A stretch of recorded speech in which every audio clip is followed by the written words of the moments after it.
When we first chose the chapter to lead at the beginning, and I found this chapter was so interesting, and I quickly booked myself with this chapter so that no one would take away my favorite chapter. So in this leadership book, to me, nothing is going to work if you yourself as a leader don't lead by the example. As an adult, we all should learn how to parenting ourselves first. In this chapter, we are going to learn all this, leading people by leading ourselves first. Okay, so just dive deeper into this chapter and let's see what the author have been shared in this book. Basically, what the self-leadership means.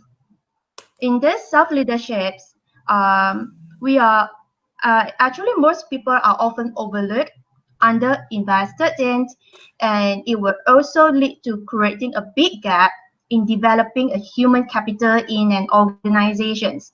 It's basically from how you wake up and conduct your morning routine to the strategy you use to keep your daily life flowing and organized. It's a strategies you use to keep up. It's a reflections of yourself. Others people see that inspired and empower everyone to pursue excellence in every activities performed towards a common goal. So from this slide, you will see what does really self-leadership means here.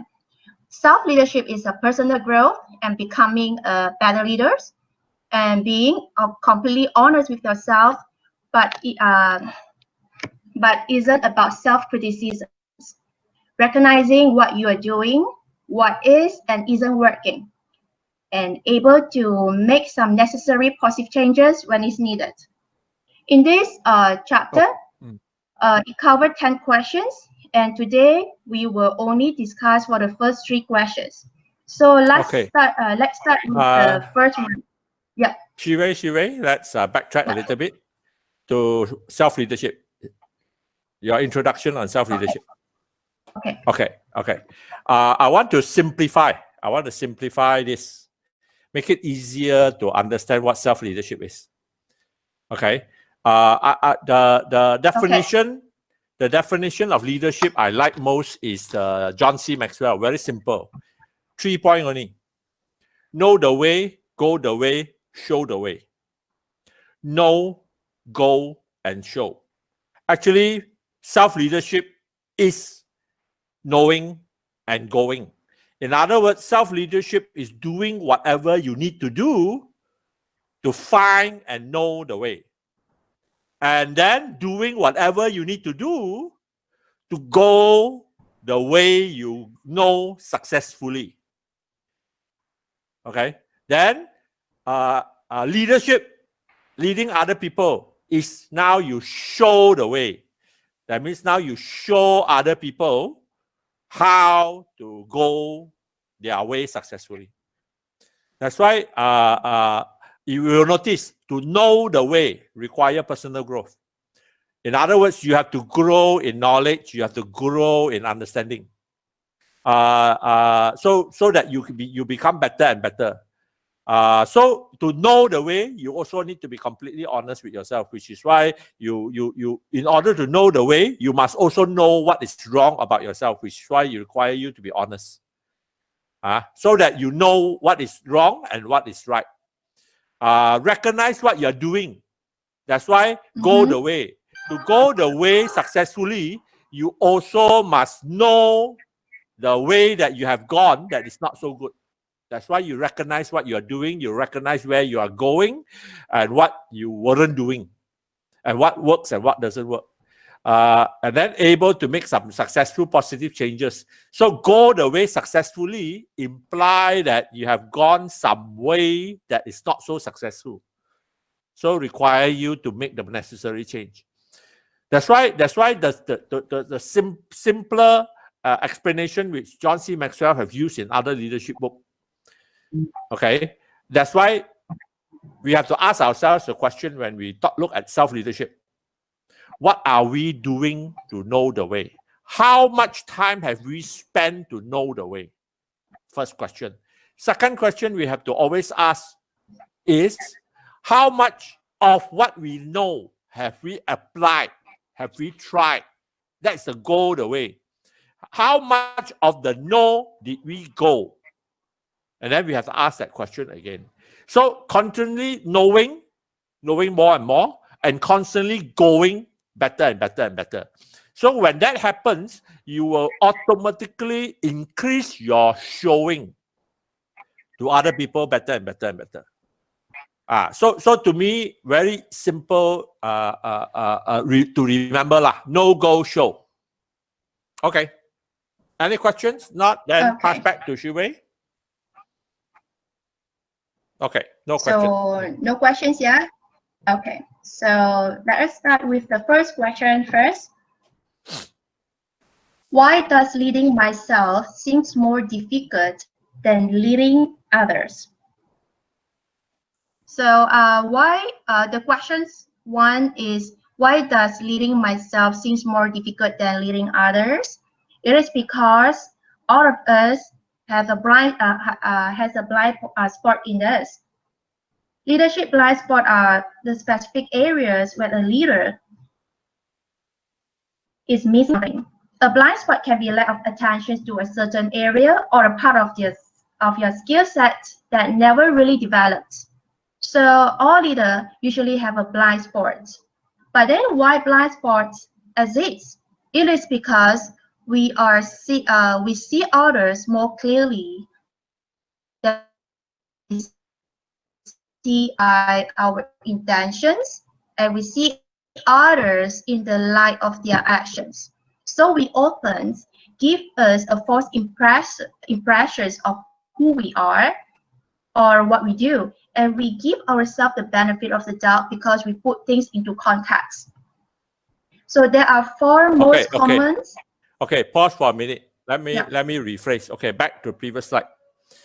I want to spend a little bit of time to explain a little bit more practical what is blind spot. Blind spot is, of course, quite simple for us to understand. It is a part that we don't see in ourselves. Now, why? Why did that happen? Actually, it's simply because we have our own mindset, which we assume.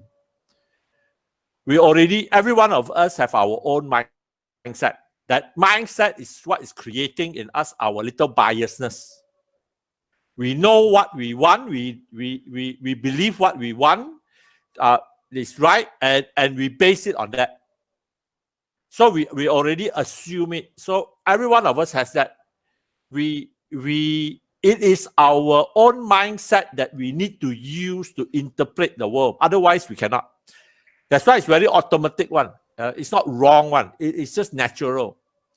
We all have to create a framework for us to move out to the world in order to make decisions of what to do in the world. That framework is always biased. Biased to what we have experienced only. Right? And so we assume that is the right thing already. We assume, that's why we are biased. We assume that framework is right because that's the way we have lived it. So that's why the biasness, the natural biasness create that blind spot. But when we look at other people, right, we also interpret them based on our blind spot, but also we can see them for what they are, because we are seeing, when we look at other people, we don't have, our feeling affect how we interpret them. But we don't see their feeling affecting, creating the biasness in them. So we see a little bit more objectively based on our biasness. That's why that's called blind spot. Okay, we all have that. That's why it's very important for us to recognize that we all have our upbringing that create the framework, and that framework is from only our framework, which is not complete. Okay, so that's why he says here, because we see ourselves by our intention. okay, by our past experience and past conclusion. Okay. Yeah, and we will present ourselves based on that only. Which yeah. Can make sense? And we always have to assume that what we are thinking is correct, because that's how we move out into the world and make decisions. We assume it's correct, that's why we step forward and then we do things. Okay, yeah. So that's why we already stepping forward. With our bias thinking. Can understand? Okay. Yeah. Okay. Okay. So the first one, yeah. So the first common and destructive blind spot is singular perspective, and then insecurity, and then come to an out of control ego, and then the last one is weak character. So a singular perspective. What makes a leader become so single perspective? It often because of the leader might want to save up their time, and this always lead to one-way communications without giving a chance to their followers to share their point of view. In this case, the leader may not practice an effective leadership in the team because they often neglect one's valuable input from the team members that would lift up the overall end result. How are you going to know whether you are a singular perspective leader? So there are three ways to examine yourself. They are, no matter how a conversation begins, you end up talking your favorite subjects and the advice over and over again. And the third one is, you are always right. In fact, no one is always right on any of the subjects. If you think you are, it just proves that your focus is too narrow and you aren't even aware of a better solution from your team. So Art Modell said this: I learn chess. Whenever I'm losing at chess, I consistently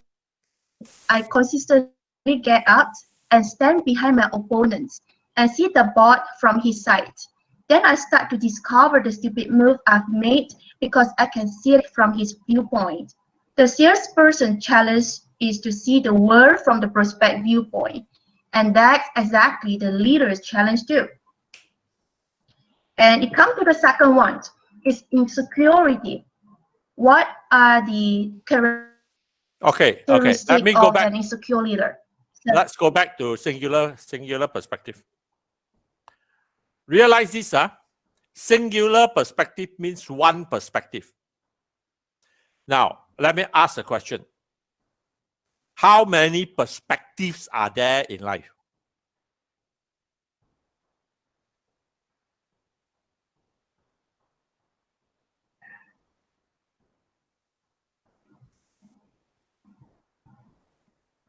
Sorry, Edmund, what's your question again? How many perspectives are there? Can there be?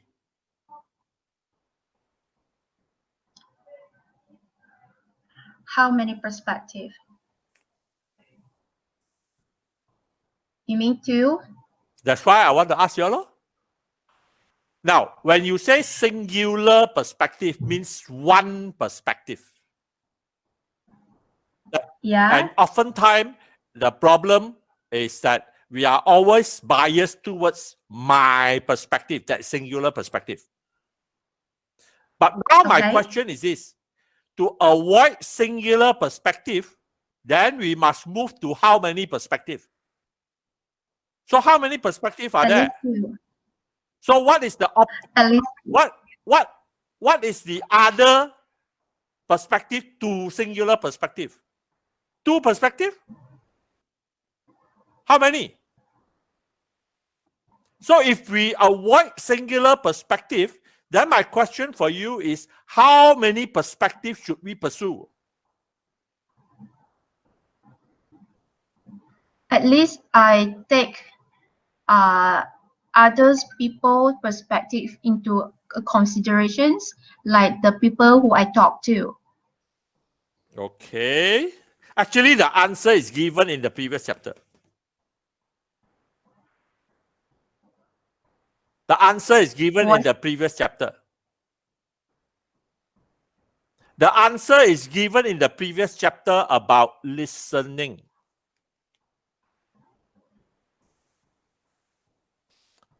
Okay. What are the 3 ways of listening? Do you remember? Anybody? What are the 3 ways of listening? This is testing your past lesson. I think Yi Huang know about that. Because Yi Huang was the leader of that class. Yeah. What is the 3 listening? Three types of listening, 3 level of listening. Please, anybody, please remind us.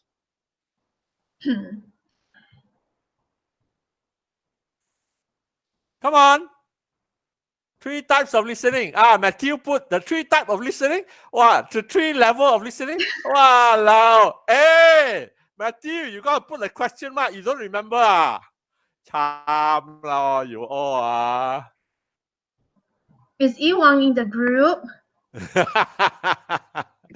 Maybe Yi Huang just need to show up and help us. Oh dear. Or maybe you can just let us know what's the answer, Edmund. Okay, I will show you the slide. So should I stop sharing first? Wait. I go and find. I'm finding the slide now. Okay. I will. Okay. Let me share. I stop sharing, yeah? You stop sharing. I share first. I share, and then after that, yeah.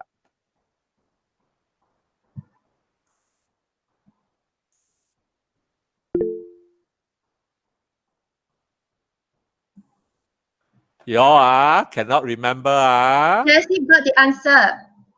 Who? Internal A, is it? Okay, now mine. Yeah. I share first. I share there. Remember this one? How good a listener are you? Level 1 listening, internal listening. That means you listen to yourself. That is singular perspective. You know about yourself. You hear yourself. You know your framework. You know how you think. Okay? It's level 2. Focus listening. Now you listen to the other person. You listen to try to understand the person. So now, once you listen to the other person, what happened? You have 2 perspectives. My perspective, which is internal listening, and focus listening, the other perspective. Correct? Yeah. Now, one more. What is the level 3 listening? Global listening. Global listening is where you try to get holistic perspective. That means a wholesome perspective.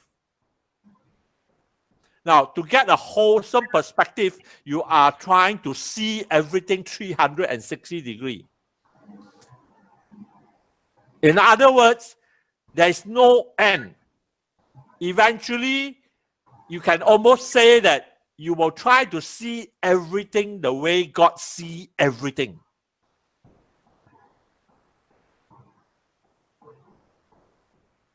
Okay? And the key is this. That's why it's very important for us to begin to understand. That's why when we connect chapter 3 about listening to now chapter 4 about being a leader. And then now you realize that singular perspective is actually when you are so caught up with only internal listening. You haven't practiced focused listening, which you are able to get 2 perspectives now. But more important, you want to move to holistic perspective, global listening. Okay, make sense? Yeah. Any question? Okay, any question from anybody? Yeah, internal, focus, and global. Jessie, you go and search homework, to get the answer, or you remember one. At least she is a good student, right? At least he's good at finding his notes. Her notes. Okay, I hope you are able to see. Don't just. That's why it's important right now for us to learn not to be singular perspective, but if we don't want to be singular perspective, then be what? Be holistic perspective. Strive for holistic perspective. But to move towards holistic perspective, you must move towards focused listening to at least get double 2 perspective. Then move to 3, move to 4, and then you combine all this perspective. And it's very difficult. Very often, the more perspective you try to put in, sometimes you feel that it doesn't fit. Now, the key is how to see it fit, to try to get the global picture. Not my picture, but the global picture. Or better still, to get the full of God's perspective. The way God sees from above and see everything and see in the context of not only in the present whole earth, whole globe, but the whole globe in the context of past, present, and future.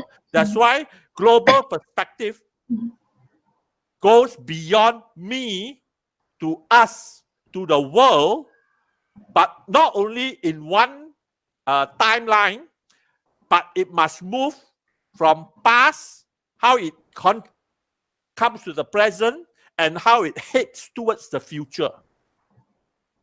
And that's what I call holistic perspective. Okay? Okay. Comment, question? Otherwise, I'll pass back to Shu Wei.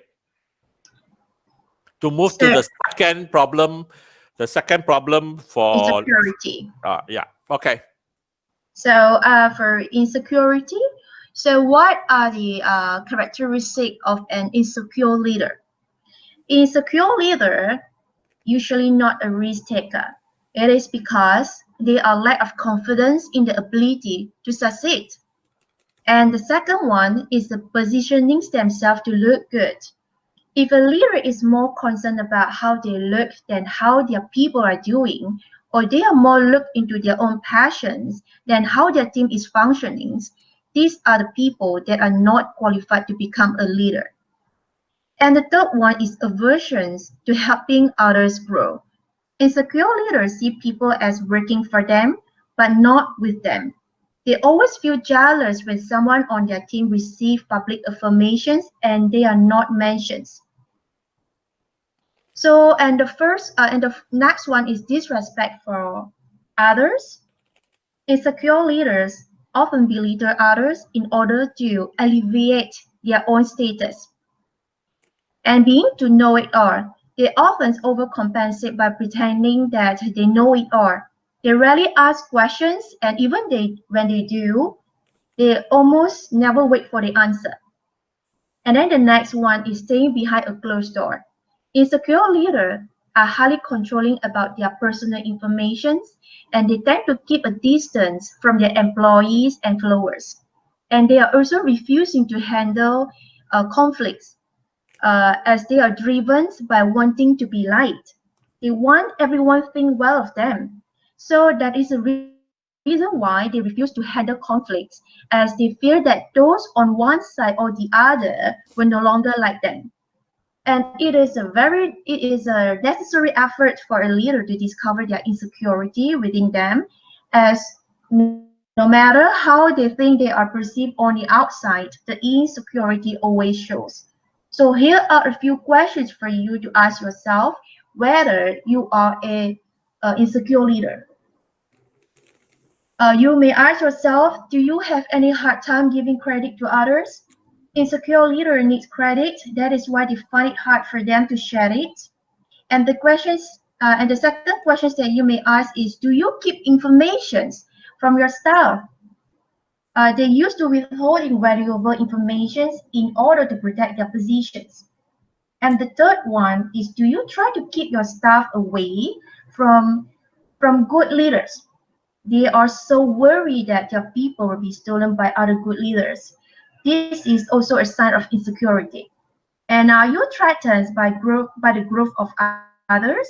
They are tend to be insecure when they see others in the team grow in knowledge and in positions. And the last one is, do you often micromanage others? Insecure leaders want to have tight reins on everyone and everything. So these basically are the insecure leaders. So Mr. Edmund, do you have anything want to add? I want to paraphrase. I want to paraphrase insecurity to make it easier for us to understand. Now, security means what? What does security provide? Safe. Don't talk about correct.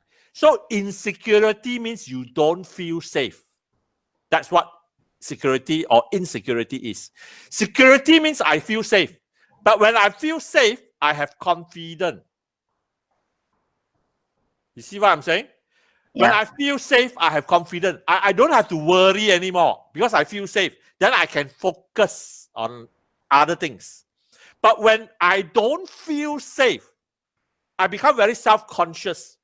Then I become very defensive. Now can see that's why all these things you will do.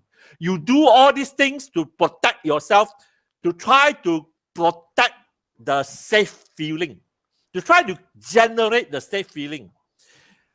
Everybody is like that. It's our survival instinct. When we don't feel safe, our survival instinct come in. Correct? Now, I ask the next question. First question is, what is insecurity? What is, okay? It means not feeling safe. Now, how come we have this feeling? Where does this feeling, not safe feeling, the insecurity feeling, where does it come from? How does it arise? What causes this insecurity feeling?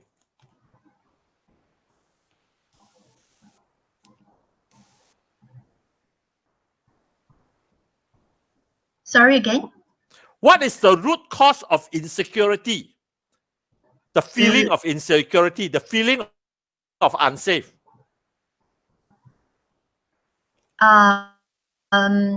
Afraid of the positions have been taken place by others.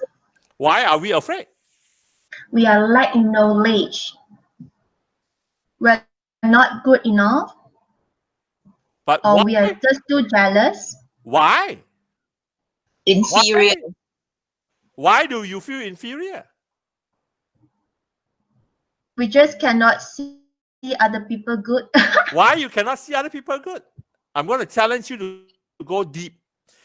Find the root answer. Oh yeah, everyone want to win. Why does everyone want to win? Actually, it's the insecurity that make them want to win. Do you realize that? If I am secure, I don't need to win. So what you are describing are the outcome of the insecurity, not the root cause of the insecurity.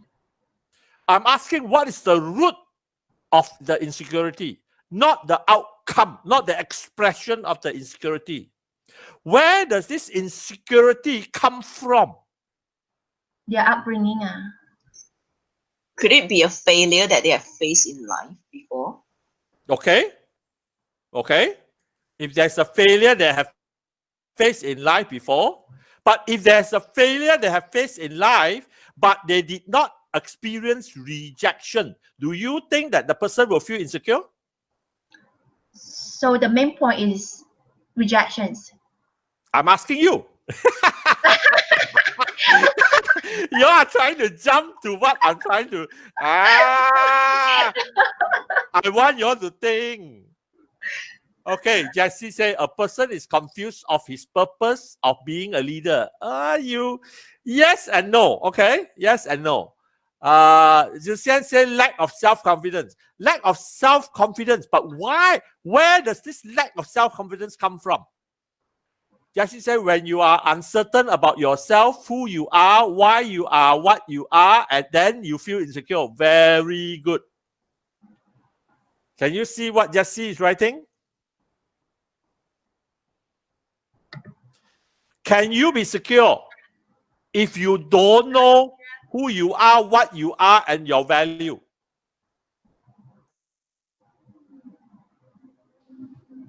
When you understand yourself, who you are.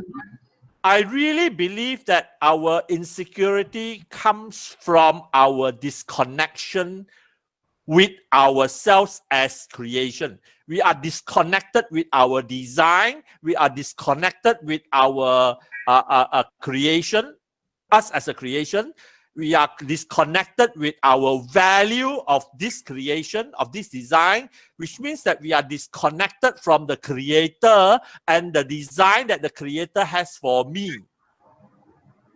And when I'm disconnected from my design and from the creator's design of me, then who am I? What am I? Suddenly, I have no design anymore. I have no specific purpose anymore. When I have no design and I have no purpose and I don't know who I am, I'm insecure. And I want to have value, but I don't know my value. So I strive to be the value that I am not. Then when I fail, I makes it worse. So which means the remedy for this insecure leader is to constantly to reflect who they are, to discover what they are capable of doing, is it? Two things very important. Our value and our security comes from our connection with our creator and with the assurance of us as his creation and in understanding our design. Because then once we know our design and we know our purpose, we know our value, and we know our value before our creator, and now we are connected with our creator, the connection with the confidence of who we are. Think about it. Then do I need to prove anything to anybody else anymore? If the creator create me for who I am and value me for who I am, do I need to prove anything to anybody?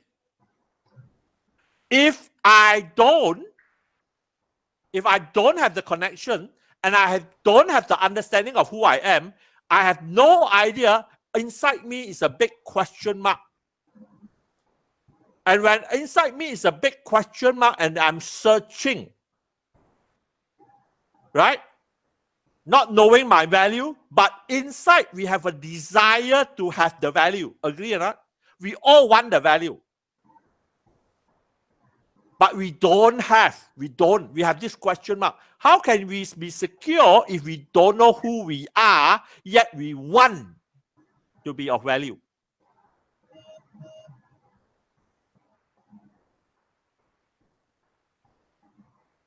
Agree.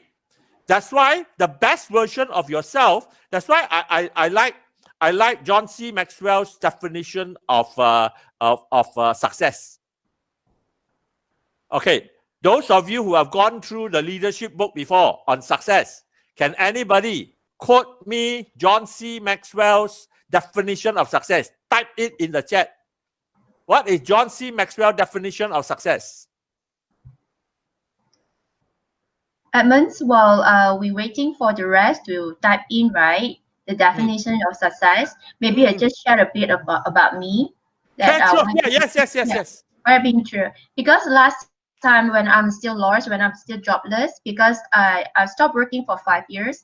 And so when a mom that, especially the young mom, when you stop working for so many years and your directions is actually lost. And when you see all other people, your friends surrounding you, they are all picking up their salary increased, they are doing well, and then they are still single and they are still very pretty and beautiful. And you are really low in self-esteem.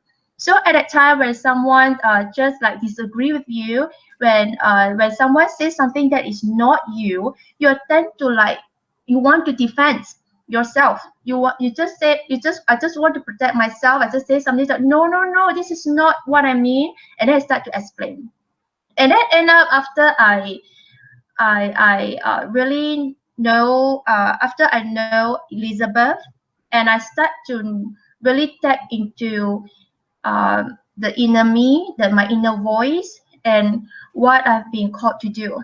And then end up I realized that whatever that I do in the past, all the failure that I've been through, is not really my fault. It's just that I am not on the right path. I'm not in the I didn't put myself into somewhere that I can grow. So end up after I found this Lee's group, and then I joined your group here, then only I found that okay, maybe okay, I'm good at talking. I love talking, but then it doesn't mean that I'm good at sales. So every time when I'm in sales, right, I don't really get a very good performance. I don't really hit sales, and my coworker, my staff, I mean my colleagues is always done better than me. So that's why I always see myself as a failure.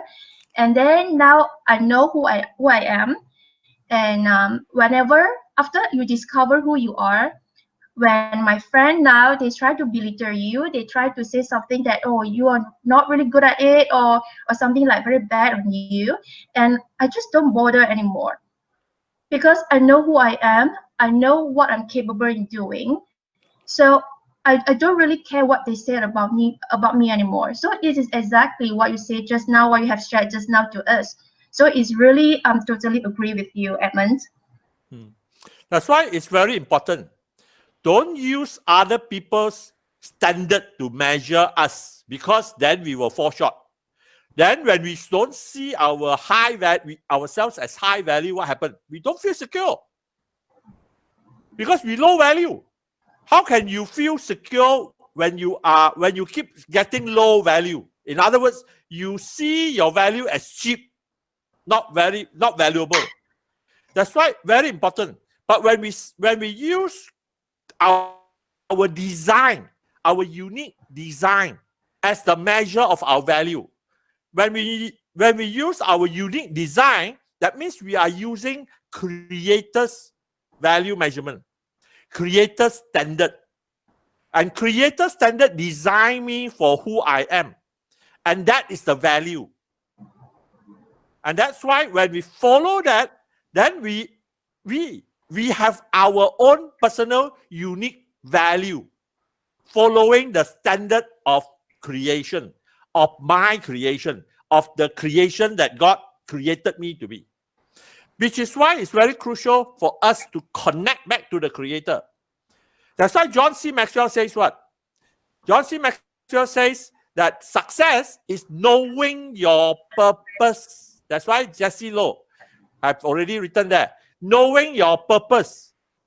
Then growing to reach maximum potential, sowing seeds that benefit others. That's why, in a sense, your security comes when you know your purpose. Your security becomes stronger when you grow in your potential, right? And your confidence becomes even bigger when you are benefiting others from your potential. You feel good, man. That's why the 3-step is very crucial.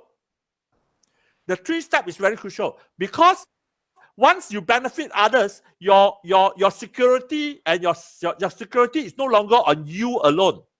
You are fulfilling your design, but now you are fulfilling your design and you are holding hands with other people. The other people that you are helping, they become connected to you. And when they become connected to you, you are no longer alone, making you even more secure. Can you see that? The security with the connection with other people. So it is security in yourself by your design, fulfilling your purpose, growing your design to fulfill your purpose, to fulfill your potential, and then linking and connecting with other people by helping them. And anyway, when you start connecting to other people to help them, they will connect to you as well. They will link to you as well. And when they link to you, you are no longer alone. That's why the security is even stronger. Okay? So remember this. That's why I'm trying to now connect what we are learning to all the other lessons that we have gone through. Okay? Okay. Okay, any question? Jessie say what? Thanks for sharing. Yes, oftentimes we find ourselves from others' perspective, and we are trying so hard to become who others would like you to be. That's why, no.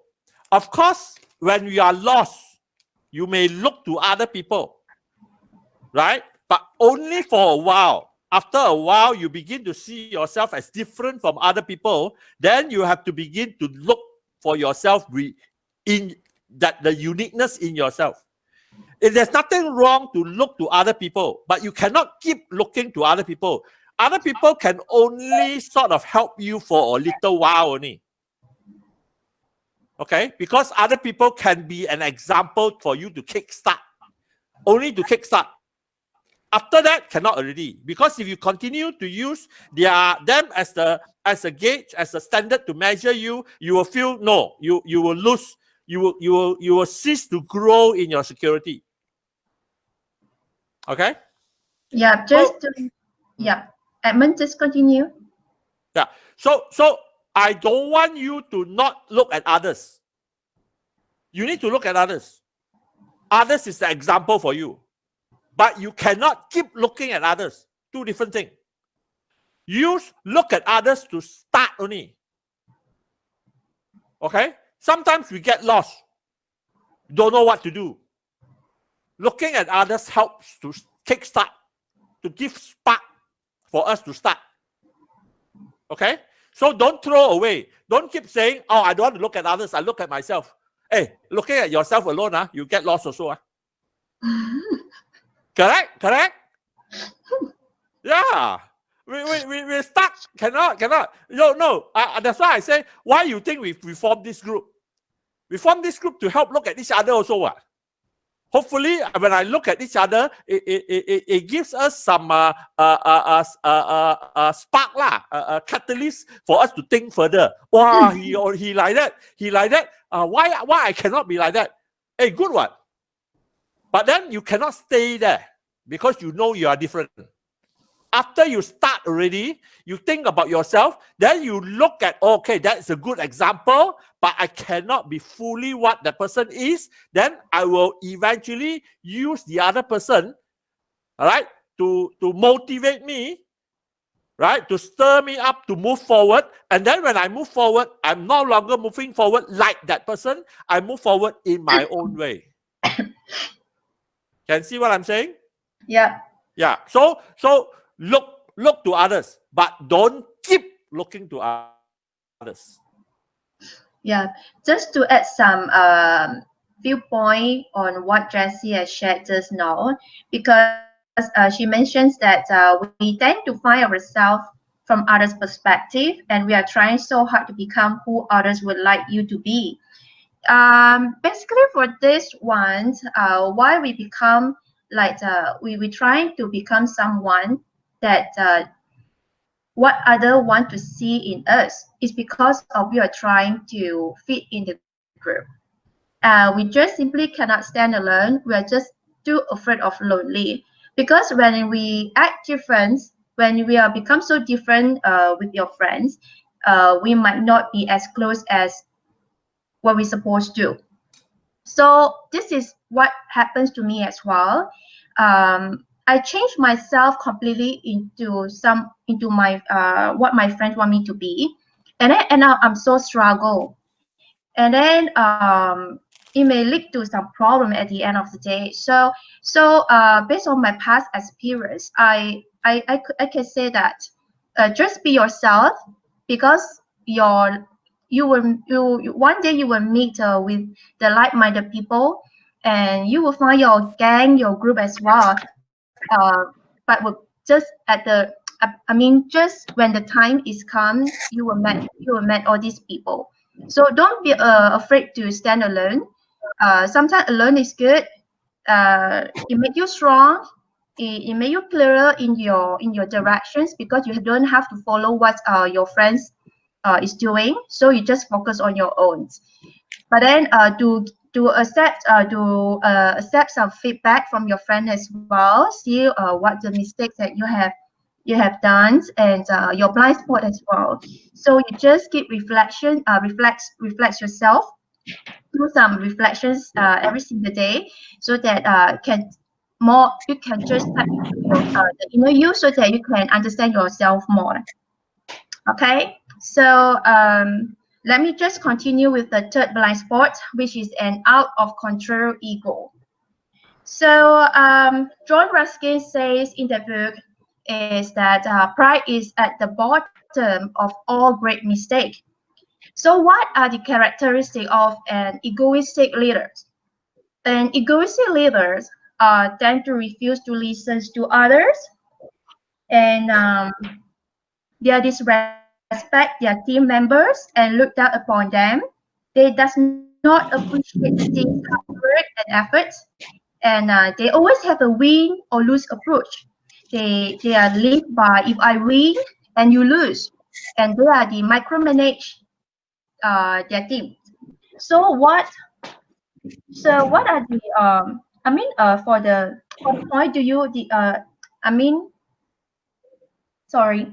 So what are the warning signs of an egotistical leaders? The first is, do you think no one else can do a job as well as you can? And the second one is, are others always to blame when things go wrong? And the next question to ask is, do you disregard the idea of others? The employees or the followers are often the one who could share novel ideas and bring up concerns or problems, as they are the ones who are the first to see the issue on the front lines. So their input can really help managerial decisions making. But egotistical leaders are often discourage their followers from speaking up. And the last question, the last warning sign is, you may ask, do other people often feel put down by you? They are superior because the egoistic leaders, because of their superior attitudes, often makes their followers to feel insulted. The people, the followers under their care, will not feel motivated, will not feel courage, will not feel support by these leaders. Uh, it often will create a very unhealthy and unhappy environment in the companies. So these are what egoistic leaders about. So is anyone want to add something in this blind spot? Maybe Mr. Edmonds, do you want to add something here? If not, we'll just go on with the fourth one. Anyone? Okay. Yeah. I need to stress something very important. This blind spot, it doesn't say ego is the blind spot. It says out of control ego. I want to make very clear. There is nothing wrong with ego. There is something wrong with out of control ego. Ego in itself is not wrong. Ego in the wrong perspective, then it becomes wrong. Let me explain. Why is ego important? Ego is an expression of our value. Does that make sense? If I am someone valuable, I have value, I have special value, I have unique value, should I not take pride in the value that I have? Right? I should. because I must learn to appreciate the value that I have, that the creator has given me in my design. So it is right to have this pride over my uniqueness, my unique creation, my unique design. But the problem is when the value I place on me, on my design, I place a higher value than the value of other design. I place, not God place. I place. You see, God is impartial. God is fair. God value every design. That's why every human being in their own uniqueness have unique value. And God value every single one of them. Right? Not one over another. God can use every single one, small or big.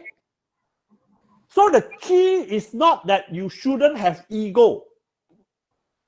You shouldn't have how to say, a wrong ego size or out of control ego.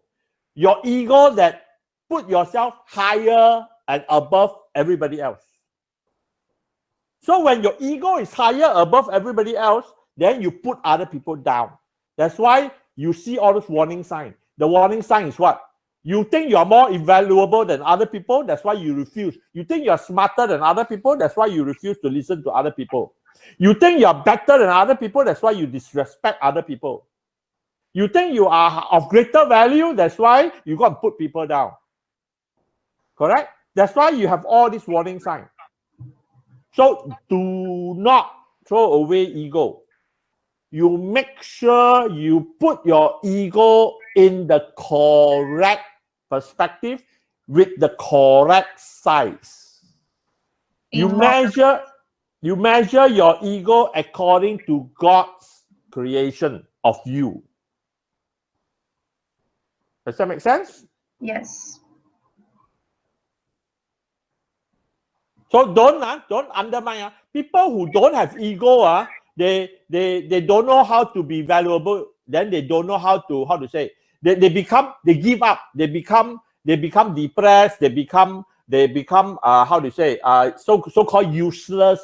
They feel themselves useless. That's why they see themselves as useless. Then that means they lost their ego.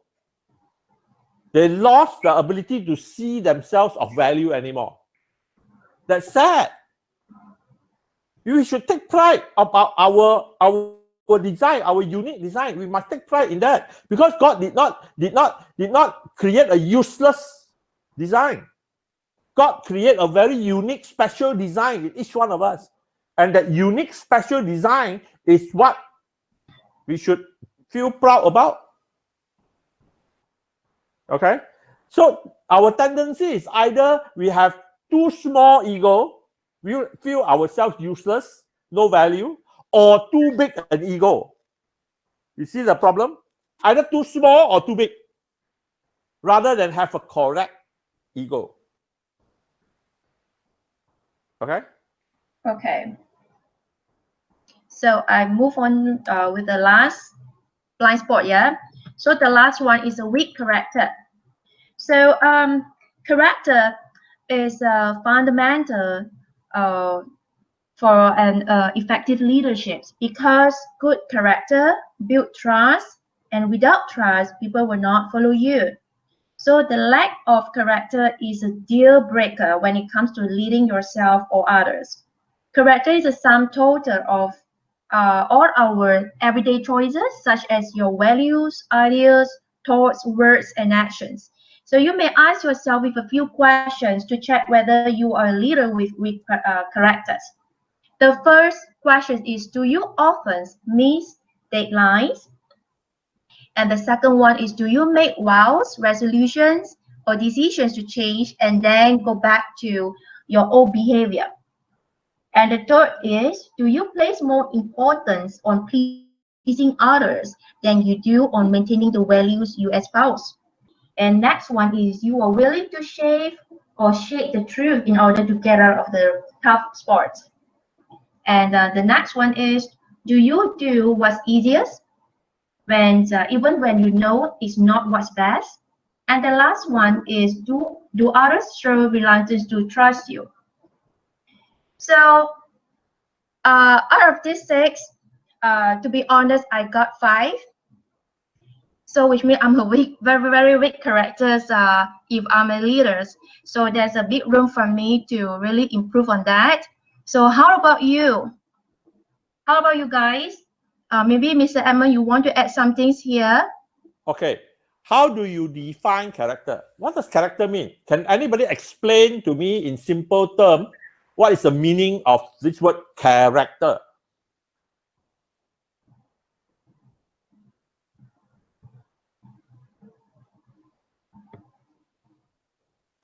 Or What is anyone character?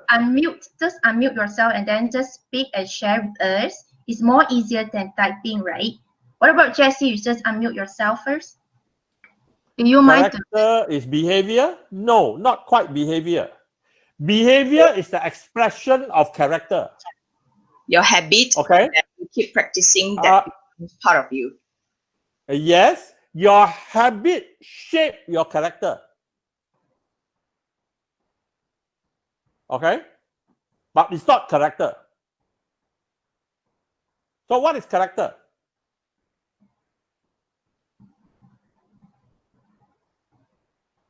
Anybody else want to try before I give answer?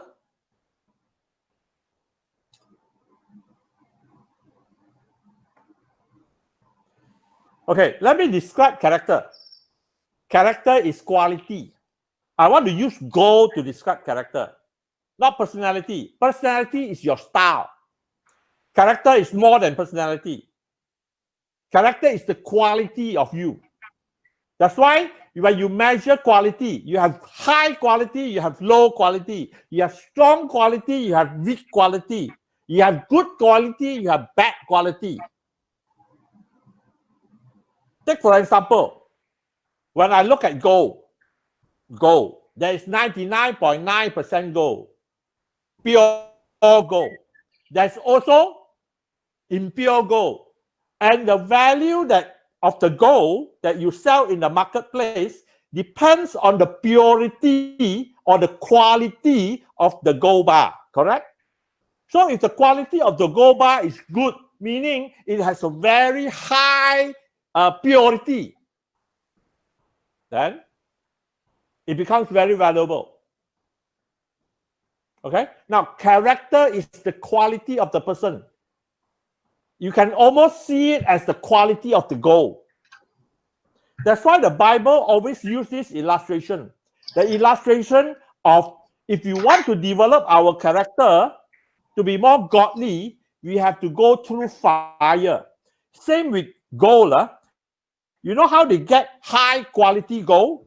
They keep putting the gold, melt the gold, put it under hot fire until they melt, until all the impurity float to the surface, and then they scrape off the impurity, leaving the higher level of purity gold in the pot.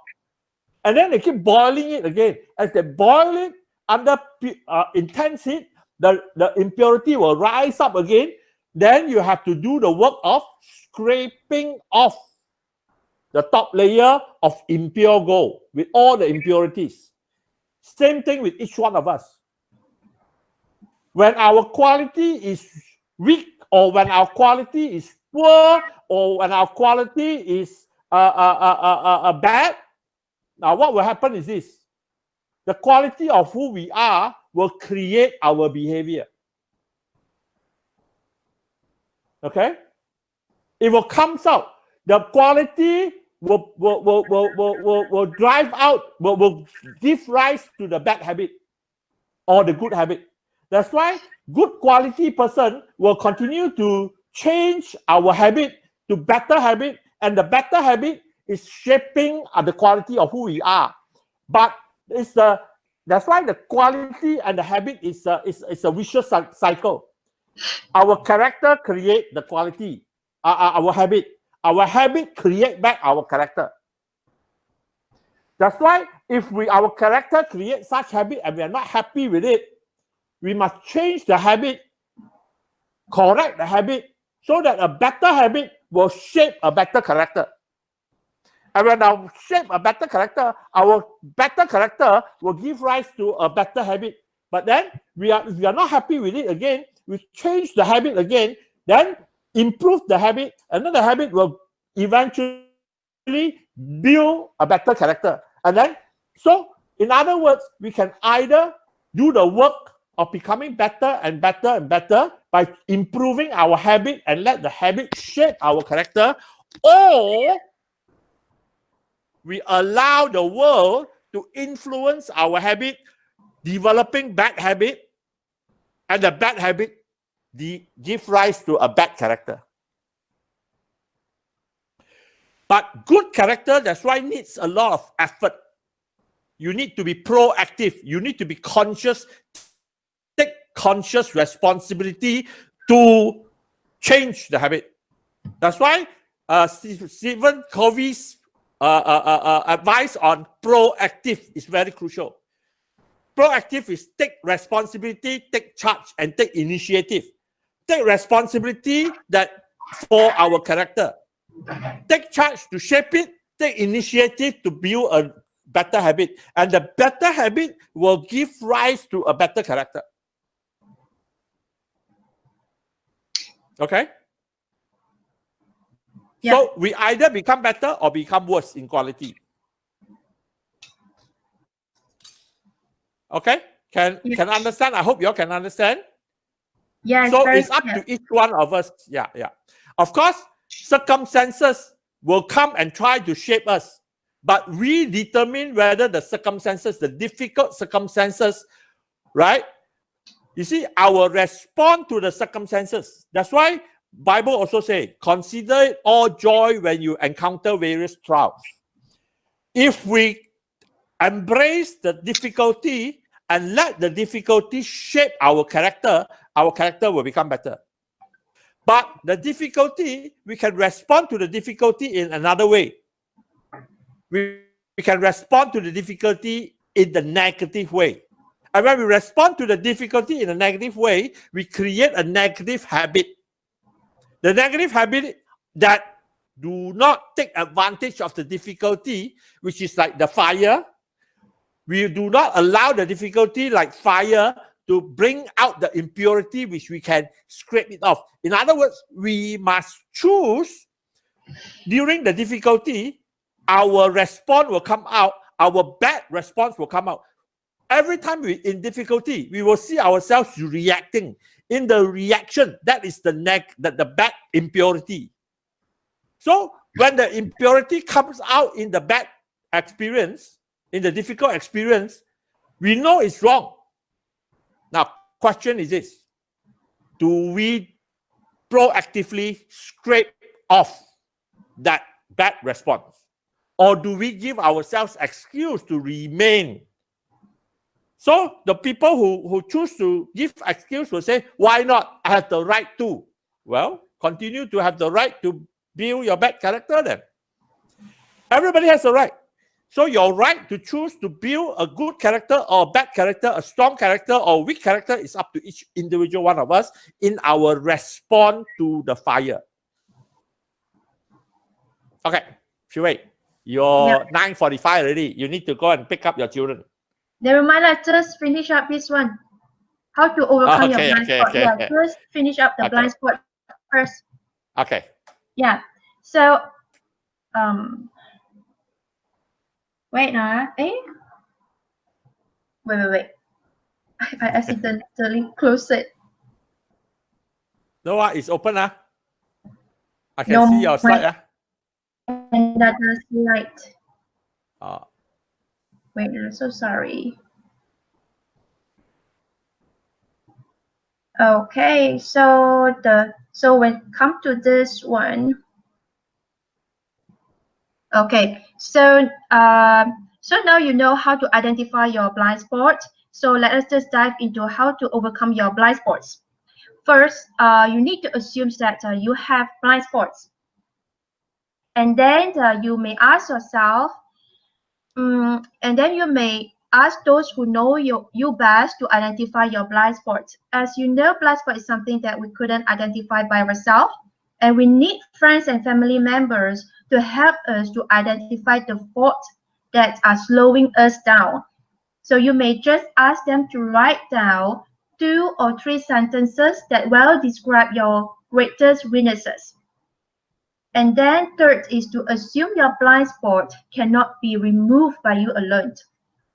To be honest, we are all humans that need support, courageous, and encouragement from someone, especially during those times when are trying hard to eliminating or removing our own all bad behavior. In these situations, you may seek help from a coach or a mentor who are expert in the area that you are trying to change. So you'll be receive a lot of great insight from your coach, your mentor, and you probably will be able to help you to remove all your bad behavior, to remove to help you to discover your blind spots is more easier than you do it alone. And then next is to be able to openly discuss your blind spots with the inner circles. Honesty and acceptance of the feedback from others is very crucial for you if you are trying to remove your blind spots. Don't stop yourself from being honest because that's the real tools that will help you to discover yourself even more. And then the last one is to develop and empower a team to cover your blind spots. If your blind spots is a skill gap, make sure you hire a team that are strong in the area that you are weak at. Then only you can focus on your ability and strengths and leverage the skills of others to support you on the journey. So when your team members are empowered, they can set up and take responsibility for specific areas of the business. So there are something that is that worth mentions in here. This is a story about Mahatma Gandhi. This is Gandhi who took a trip to England to speak for an Indian independence before Parliament. And the reporter asked how could he deliver such a good speech without any notes. And here are the reply from his assistants. What he thinks is what he feels. What he feels is what he says. What he, what he says is what he does. What Gandhi feels, what he thinks, what he says, and what he does are all the same. He does not need any notes. So when your values, your thoughts, your feelings, and actions are in alignment, a person becomes focused and the character is strengthened. That allows a leader to lead himself successfully. So these are basically all the character about. So this I think end the blind spot here, and I would like to hear from you guys. I will pick 1 or 2 audience here to share with us about their past jobs experience. What kind of leaders that they have encountered. So the first person that I'm going to pick is Miss Jessie. I hope you just unmute yourself and share with us. The reason why I choose you to share with us is because of I know you have a lot of past job experience. You've been worked in many different company before, and of course you encounter a lot of, a wide range of different leaders. So what are the blind spot in leaders that you have encountered that you find it like really can't stand any longer? So what anything that you can share with us about this, Jessie? Okay. I wish you can see my face. Suddenly I got cute. No know what to share. I was like, huh? Who? Okay. Yeah. Okay, I will just share one point, very quick one, just came to my thought. Yeah. I used to have, last time now, I used to have a manager. Okay, she was my direct superior. I supposed to report to her. And she only got one person report to her lah, which is me lah. So I guess the thing she does is she's trying to, okay, she's a very successful salesman. Okay, sales girl. With successful sales, she achieved the top sales in the company. She is trying hard to make me like her. You know, she's trying to Yeah. put things, her perspective on things, her thoughts, her value on me. And at that time, I feel very pressure lah. I feel very uncomfortable because she's trying to influence me to become someone who I do not want to be. You know, so I would guess that is the leaders. I also like weakness or whatever lah. So like yeah, maybe instead of empower people to become themselves, they are, yes, you are successful, you are good, we know you are capable, but Okay. she's trying to make me like her, which is, I would say, something not right lah. Okay. Is your leader talk to you, communicate with you on that to help you to find out your own strength and then to put in the right positions for you to grow? Not really. Of course, she hired me for a reason. Maybe she see the potential in me. I don't know, but we do communicate, but It doesn't work. Yeah, it doesn't work. Yeah, she just want to go by her way, is it? Yes. Okay. So Edmund, does it consider as singular perspective here? Okay, it does. To me, I feel it is singular perspective. A lot of existing workplace leaders, the problem with them with their leadership style is, you see, know the way, go the way, show the way. Now let's look at show the way. A lot of people want to show how I do it, rather than show why I do it. Okay. And very important, why can be similar, but how very often is not. Why I say that? Because everybody's talents and gifts are different. Principles are the same. Methodology is never the same. I do things differently from you, but the reason I do things may be similar to you. You see what I'm saying?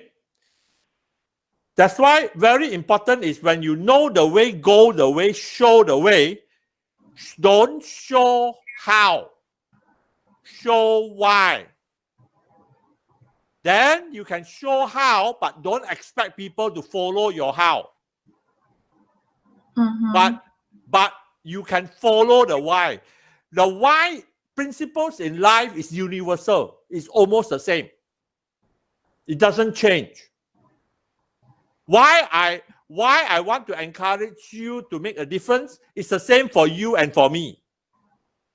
But how you make a difference is different from you and from me. Correct? Yeah. Encourage you to be the leader. Why you should be a leader? It's almost the same for you and for me. How you lead is different from you and from me. So always show how, show why. Don't force the how. You can show the how as an example, but you do not show the how as the only way. Once you show the how as the only way, actually, you are showing my way as the only way. Singular perspective. My way is never the only way. If my way is the only way in my mind, then I'm singular perspective, lor. I'm making myself God already, you know, if my way is the only way. Yeah. Can see what I'm saying? Yeah. So no. That's why if you look at very often if you look at good leaders, right? They don't force people to follow how. They just explain and motivate people with the why. Very important. Because eventually they can live out their life in their unique design, according to their unique design, driven by the same principle, the same universal principle. Okay? Success, definition of success is the same universal principle of know your purpose, maximize your potential, benefit others. It's the same for everybody. But how? Totally different for most people. Yeah, So does that explain what Jesse's former boss did? Yeah. Yes, I guess now it helped me to see clearer. Yeah. Uh, Instead of he taught me a lot of how, because she has been so successful and this is my way, and it's proven, successful way to achieve a high sales. So then you should follow just my way. Don't spend time on trying out some others way. But who knows? So you see what you just say, you missed out a couple of words. What was the successful way for him, not the successful way for everybody. mm, It was proven successful for him. yeah, alone on yeah. That's it. It may be successful for other people. I don't know. But you cannot say it because it wasn't proven. Mm. That's why when you follow like that, the pressure is very high. Very high. Yeah. Yeah, Because that's right. you have no freedom to be yourself. When you don't have freedom to be yourself, you don't feel good. You feel very stressed. Yeah, thank you for sharing, Edmund and Jesse. Yeah, I think everyone has a better idea on all these blind spot, right? But before we really end these sessions, I want to hear one more from one more person. The next person that I choose is Jean Lee, because Jean Lee worked in a government company, and it just made me so curious on how the government company works if compared to others like the private one. So for Jean Lee, do your is your leader will have a different leadership on different skin tones? Jean Lee, are you still there? Yeah. Will you find like because we are different race, and then will you be treated differently if compared to other races?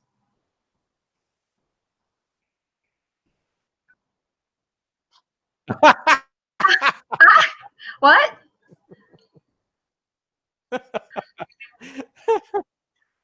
Yeah, maybe just share with us. Yeah, just few people here. just just be honest. Yeah, will you feel like unfair, or they are still very good to us even we are different race?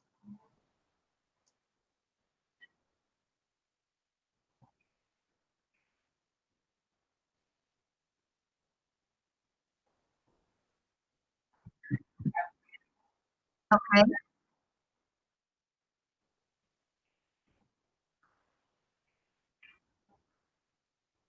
Mm-hmm.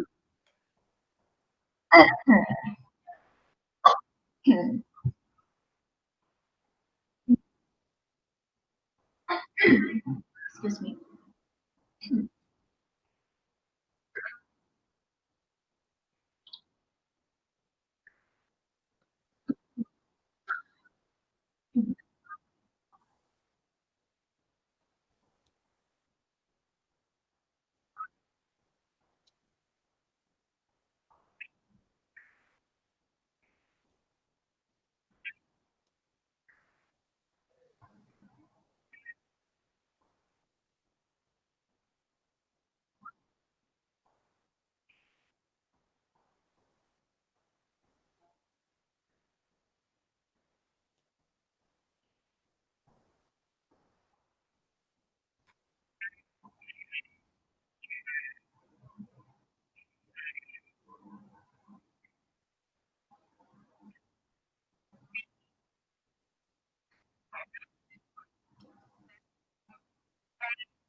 Yeah,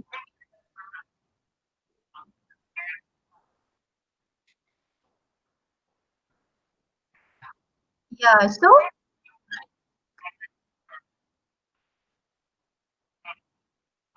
yeah, so which means when it comes to like corporate ladder, right? Which means all races will be given will be given the same opportunity to to to to go higher. Is it? I mean, they are. I mean, when it come to giving opportunities, when they will see you according to your capability instead of races, right? Okay, okay, then that's good. Yeah, that's really good. And yeah, very equal.